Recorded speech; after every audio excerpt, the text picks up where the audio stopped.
Philip Markoff.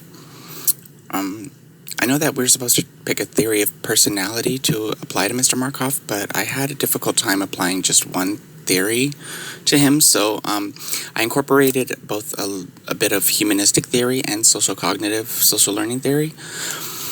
I didn't really feel like we knew enough about Mr. Markoff or his motivations, or his motivations to really apply just one theory in its entirety. So I'll show you what I've done. Humanistic theory involves human motivation and the behaviors based on the theoretical model introduced by Abraham Maslow in the mid-20th century, called the hierarchy of needs.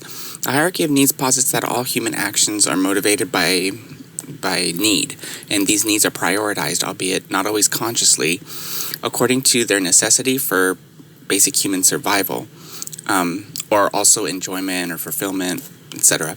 The most essential needs are the basic physiological needs and or survival needs, such as air, food, shelter, etc.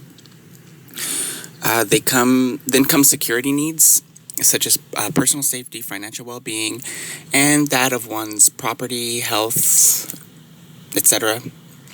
And then we have like the love and esteem needs, which help us feel good about ourselves. And it seems that the motivations for Mr. Markoff's action may have been kind of peppered across the hierarchy a little bit.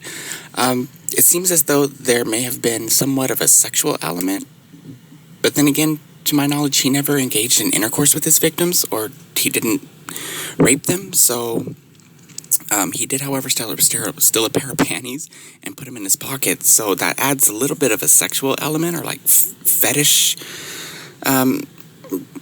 to that. But there was no sex, so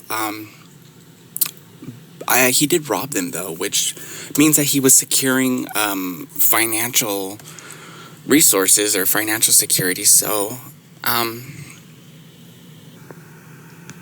I think something that's missing from the hierarchy that was motivating to Philip Markoff is power. Power's a pretty strong motivator. I think that power is something that motivates a lot of people, and this is just my personal opinion, but I think that that's something that's missing from the picture here. So what we know about Philip Markoff is that he grew up in upstate New York. He had a gambling problem. He liked to party, and during his divorce to his parents, he felt somewhat isolated. At least that's according to an author who spoke on him, but we don't know because we haven't heard from him directly. What I do know is that Mr. Markoff was not. He didn't grow up in poverty. He wasn't poor. He was the son of a dentist, and his mom worked at a casino, and he grew up fairly privileged, I would say. He never did without, it doesn't seem like, and he was white. So in my opinion, he had plenty of privilege growing up, and yet he still resorted to this kind of behavior of robbing people for at gunpoint and killing them. So I mean, as far as this hierarchy of needs, what I'm trying to say is that I don't think that that's really any excuse for what he did.